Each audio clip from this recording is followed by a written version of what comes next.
नमस्कार दोस्तों, पावन देव ब्रह्म यूट्यूब चैनल में आप सबका हार्दिक स्वागत है। दोस्तों, आज हम इस टॉपिक पर बात करेंगे कि जो आपका सच्चा दोस्त है वही आपका सच्चा दुश्मन है। तो अगर वह आपके साथ एक सच्चे दोस्त की तरह व्यवहार करता है तो वह आपको राजा बना देता है, राष्ट्रपति बना देता है, प्रधानमंत्री, मुख्यमंत्री, राजनेता और सम्राट तक बना देता है। अगर वही आपके साथ एक दुश्मन की तरह व्यवहार करता है, अगर वह आपका एक सच्चा दुश्मन बन जाता है तो आपकी ज़िंदगी को भिखारी से भी बदतर बना देता है, आपके ज़िंदगी में दुख ही दुख भर देता है। वही दोस्त, वही दुश्मन आपको रुलाता भी है, आपको हंसाता भी है। अगर वह चाह ले एक सच्चे दोस्त की तरह तो सारी दुनिया अपने लगने लगती है। अगर वही दुश्मन की तरह अगर चाह ले तो सारी दुनिया पराई लगने लगती है। तो दोस्तों, वह है कौन जो दोस्ती का भी फर्ज निभाता है और दुश्मनी का भी फर्ज निभाता है? आपको उससे दो में से एक ही संबंध या रिश्ता हो सकता है, या तो आप उसको न चाहो या तो वह आपको न चाहे। तो दोस्तों, आइए उस दोस्त और दुश्मन के बारे में विस्तार से जानने और समझने की कोशिश करते हैं।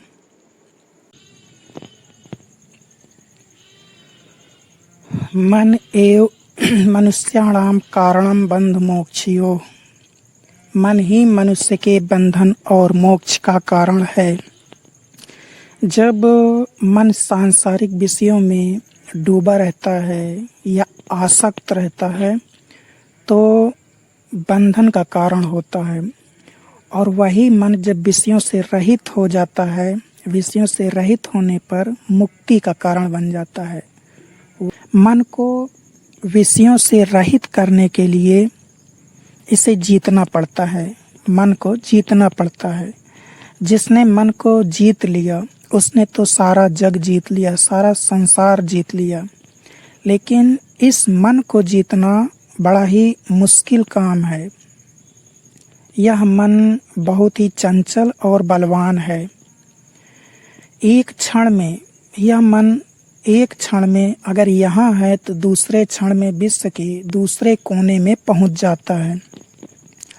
मन को वश में करना वायु को वश में करने के समान बहुत ही कठिन है, बड़ा ही दुष्कर है, ऐसा गीता में कहा गया है। एक संत के अनुसार मन चंचल हिरण की तरह इस संसार में 5 ज्ञानेंद्रियों रूपी हिरणियों के साथ घूम रहा है। मन चंचल हिरण की तरह इस संसार में 5 ज्ञानेंद्रियों रूपी हिरणियों के साथ घूम रहा है। 5 ज्ञानेंद्रियां। तो अब मन को कैसे जीता जाए, इसके लिए मन को समझना जरूरी है कि मन क्या है, मन कैसा है। तो यह मन इंद्रियों और बुद्धि के बीच में रजोगुण से युक्त अस्थिर वृत्ति के रूप में रहता है। शरीर में 5 प्रकार के प्राण होते हैं, 5 प्रकार के प्राण वायु होते हैं जो शरीर के विशिष्ट भागों में विद्यमान होते हैं। जैसे हृदय में प्राण, गुदा में अपान, नाभि में समान, कंठ में उदान और संपूर्ण शरीर में व्यान। इन सभी में एक समान शुद्ध चंचलता निवास करती है, जिसके कारण इनमें रजगुण प्रधान होता है। यह चंचलता बुद्धि के बाहर और अहंकार के ऊपर स्थिर रहती है, इसे ही मन कहते हैं। यह मन वायु तत्व का केंद्र होता है। इस मन ने बुद्धि के द्वार को ढका हुआ है। इस मन के सहवास से, इस मन के साथ रहने के कारण ब्रह्म को जीव की उपाधि प्राप्त हो जाता है। जब ब्रह्म इस मन के साथ रहने लगता है, मन के साथ संलग्न हो जाता है, तो उसे जीव की उपाधि प्राप्त हो जाती है, यानी कि ब्रह्म जीव कहलाने लगता है। यह मन माया का मूल कारण है। अब मन की अवस्था ऐसी है कि मानो कोई बहुत बड़ा बहुमूल्य रत्न टूट गया हो, लेकिन बहुत प्रयत्न करने पर भी अपने मूल रूप को प्राप्त नहीं होता हो। यह सारा संसार 84 लाख योनियां, अवतार, सुर असुर, देवी देवता सभी परमात्मा के मन से ही उत्पन्न हुए हैं। मन के कार्य कई प्रकार के होते हैं, जैसे चिंतन, स्मरण, इंद्रियों द्वारा लाए गए विषयों को ग्रहण करना, भाव, एकाग्रता, अंतर्दृष्टि, ये सभी मन के कार्य हैं। तो मन के ही कारण विषय वासनाएं प्रबल हो जाती हैं। आशा तृष्णा उत्पन्न करने वाले मन ही हैं। संकल्प विकल्प मन के ही कार्य हैं। मन के जितने भी अवगुण दुर्गुण हैं, उन्हें खाकी मन कह सकते हैं। और शील, संतोष, दया, धर्म, विवेक जैसे सद्गुण नूरी मन के हैं। अच्छे गुणों से भरे मनुष्य का मन परमेश्वर के नूर से भर जाता है। हमारे अवचेतन मन में कई बार जो ख्याल चल रहे होते हैं, उनका ज्ञान हमें नहीं होता। इसे सूक्ष्म मन कहा जाता है, जो सूक्ष्म जन्म का एक अंग है। सूक्ष्म जन्म का एक अंग होता है। मृत्यु के बाद मन नहीं मरता। मृत्यु के बाद यह मन महत तत्व अर्थात प्रकृति में समा जाता है। मरते समय मन जिस विषय का स्मरण करता है, उसी विषय के अनुसार उसकी गति होती है, मन की गति होती है। अर्थात जिस प्रकार की इच्छा वासनाएं मन में होती हैं, उसी के अनुरूप अगला जन्म मिलता है। इस मन को शुद्ध करने के लिए सबसे पहले अपने विचार बदले जाएं, क्योंकि जिस तरह के हमारे विचार होते हैं, वैसा हमारा मन बन जाता है। अपने मन के अधीन होकर वैसे ही हम कार्य करते हैं और उसी के अनुरूप हमारा व्यक्तित्व बन जाता है। आप जो भी विचार करते हैं, उसका प्रभाव धीरे धीरे आपके अंतर्मन पर पड़ने लगता है। क्या आपने अपने विचारों को देखा है? विचारों को देखना भी एक कला है। हम जब भी कोई विचार मन में लाते हैं, तो तुरंत उसके अनुसार ही क्रिया करने लगते हैं। इसलिए हमें अपने विचार की बुराई को जानने का मौका ही नहीं मिल पाता। जब आप एकांत में हों, तो शांत चित्त होकर किसी विषय पर सोचना शुरू करें। और आप क्या सोच रहे हैं, इसे देखते रहें। आपको ऐसा प्रतीत होगा मानो आप अपने विचारों को देख रहे हों। जब आपको अपने विचार दिखाई देने लगे, जब आपको अपने विचार दिखाई देने लगेंगे, तो उन विचारों में छिपी बुराई आपको दिखाई देने लगेगी। मानो आपकी आत्मा आपसे कह रही हो कि आपके विचार कितने गंदे हैं। फिर आप चाहें तो अपने विचारों को सुधार कर अपने वश में करके अपना नया व्यक्तित्व बना सकते हैं। इसलिए मन को जीतने के लिए सबसे पहले अपने आप को अच्छे विचारों से भर लें। अच्छे लोगों की, संतों और महापुरुषों की संगत करें। अच्छे और शुभ कर्म करें। यह मन पांचों ज्ञानेंद्रियों के द्वारा, यानी कि यह मन पांचों ज्ञानेंद्रियों के द्वारा इस संसार में भटकता रहता है। इनमें से आँख और कान मुख्य हैं। आप चाहें ना चाहें हर समय कानों में कुछ न कुछ सुनाई पड़ता ही रहता है। जब तक आँखें खुली हैं तब तक कुछ न कुछ दिखती ही रहती हैं। मन के जितने भी विषय हैं उनमें से इन दोनों में मन सबसे ज़्यादा व्यस्त रहता है। दोनों में भी नेत्र यानी रूप विषय तो सबसे विकट और उलझाने वाला है। वास्तव में नेत्रों को मन का निवास स्थान कहा जा सकता है। इंद्रिय निग्रह के साधन कई तरह के हैं, कई प्रकार के होते हैं। एकांत स्थान में किसी एक आसन जैसे पद्मासन या सुखासन में बैठकर आँखों को आधी खुली रखते हुए नाक के अग्रभाग पर केंद्रित करें। ऐसा करने से आँखों को उनका विषय नहीं मिलता। मन का एक अति व्यस्त मार्ग अवरुद्ध हो जाता है। नेत्र पूरे बंद इसलिए नहीं करते क्योंकि नेत्र बंद करने पर मन पुराने विषयों का स्मरण करने लगता है। फिर ध्यान को अंदर की तरफ ले जाएं। जो ध्वनि सुनाई दे उसे ध्यानपूर्वक सुनने का प्रयास करें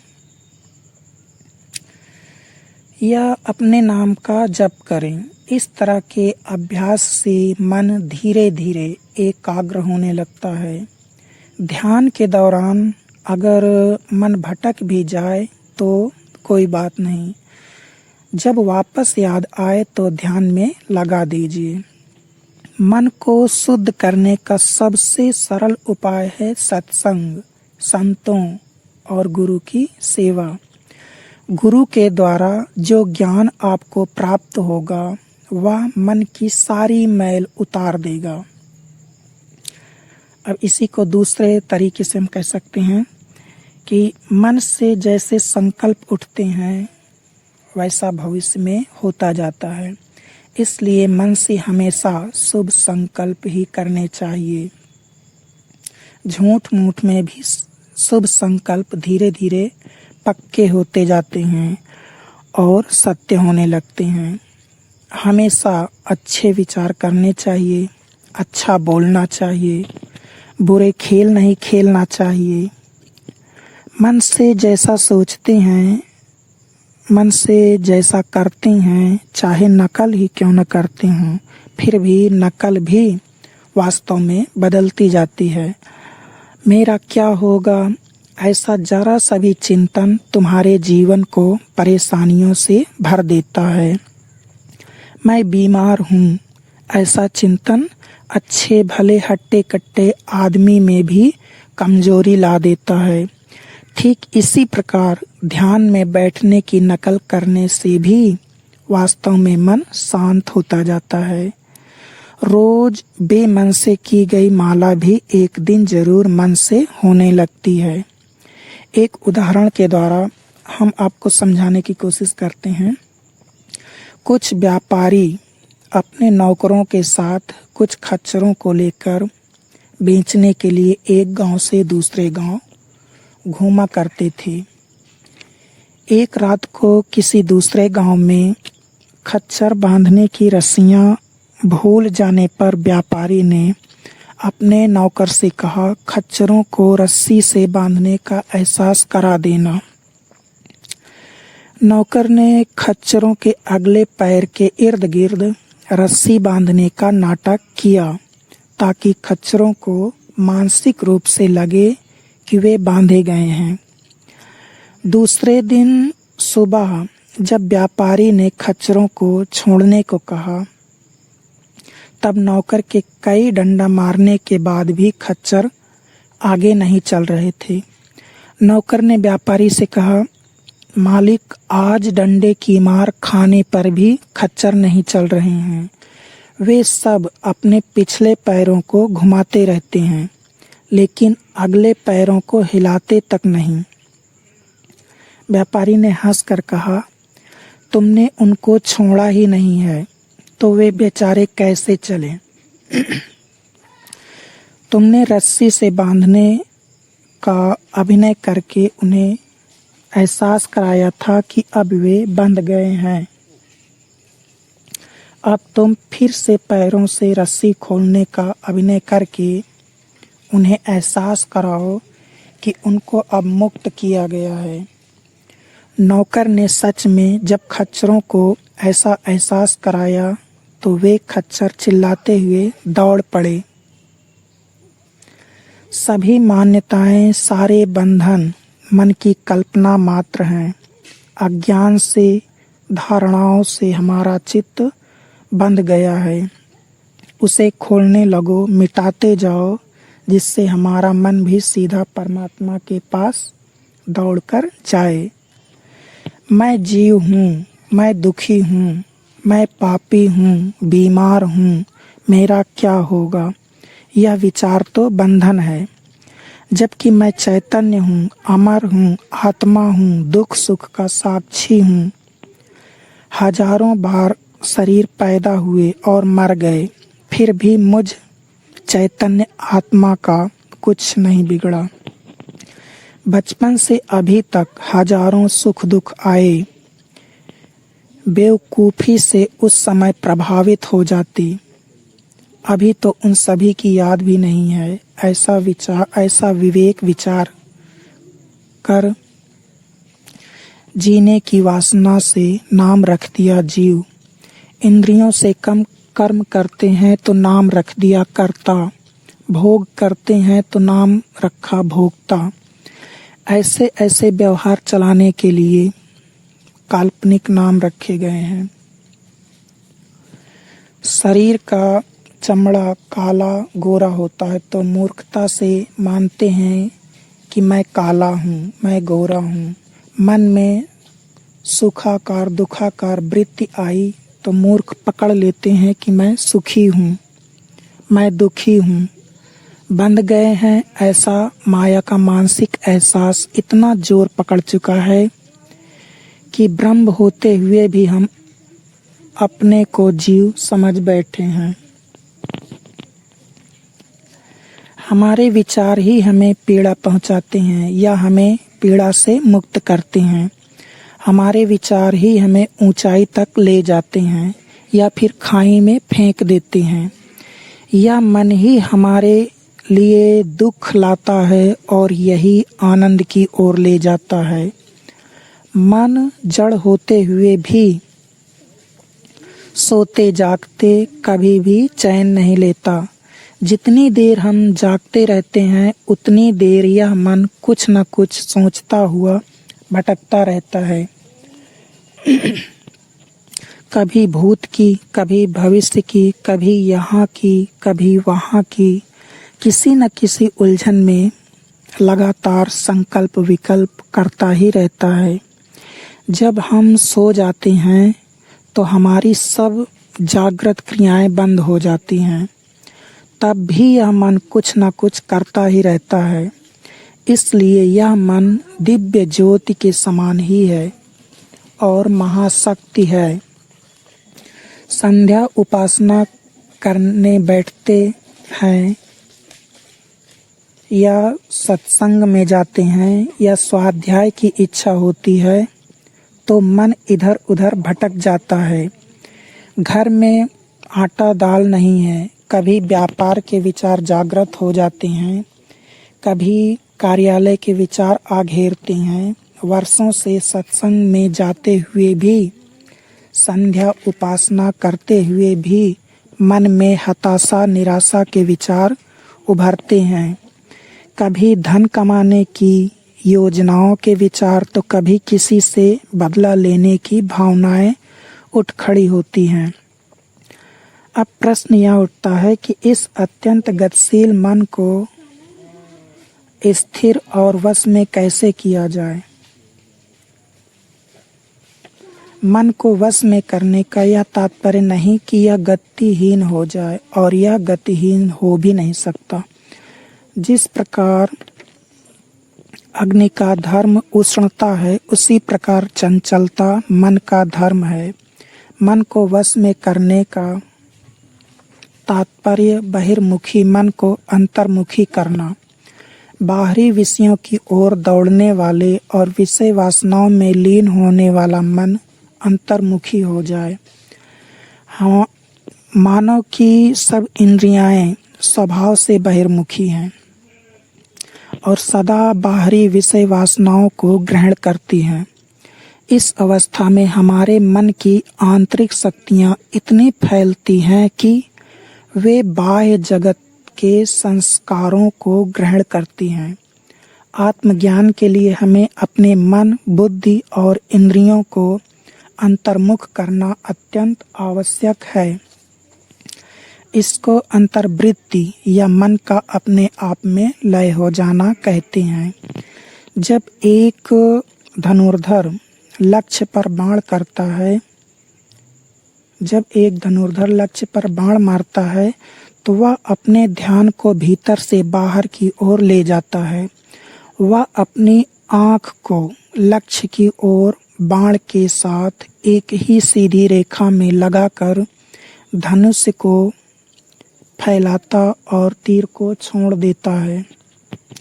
इसी प्रकार मन बाह्य चेष्टाओं के बंद हो जाने पर ईश्वर से साक्षात्कार पाने में अधिक पूर्ण सिद्धि के मार्ग पर जा पाता है। जो मनुष्य मन को वश में कर लेते हैं वे योगी कहलाते हैं, और जो मन के अधीन होकर इंद्रियों से भोग लिप्सा ही करते रहते हैं वे भोगी हैं। मन को वश में करने के लिए निरंतर शुभ विचारों का संकल्प चाहिए। तो सीधी सी बात है, मानव जीवन बहुत ही दुर्लभ है। जीव ब्रह्म ही है, ब्रह्म से अलग नहीं है।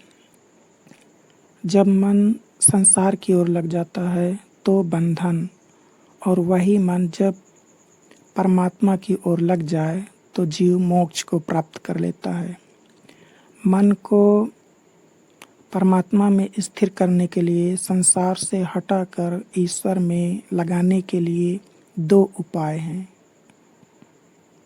पहला अभ्यास और दूसरा वैराग्य। अभ्यास का अर्थ है कि मन को संसार से हटाकर परमात्मा में लगाने के लिए बार बार कोशिश करना, बार बार अभ्यास करना। और वैराग्य का अर्थ है कि जन्म, मृत्यु, जरा अवस्था और व्याधि के बारे में बार बार चिंतन करना, बार बार विचार करते रहना। इन्हीं दो उपायों से मन परमात्मा में लग सकता है, मोक्ष को प्राप्त कर सकता है। तो यही वह मन है जो आपका सच्चा दोस्त भी है और सच्चा दुश्मन भी है। अगर आपका दोस्त बना तो आपको मनुष्य से देवता बना देता है, और अगर आपका दुश्मन बना तो मनुष्य से शैतान, राक्षस बना देता है। अब इसको आप किस रूप में लेते हैं ये आपके विवेक पर निर्भर करता है। दोस्तों, यही मन आपको संसार में लगाकर बंधन में बांध देता है, और यही मन आपका दोस्त बन कर के संसार से हटाकर परमात्मा में लगा देता है। आज के वीडियो में बस इतना ही। वीडियो पसंद आए तो लाइक और शेयर कर दीजिए, और अगले वीडियोस की नोटिफिकेशंस पाने के लिए चैनल को सब्सक्राइब कर लीजिए। तो तब तक के लिए दोस्तों, नमस्कार।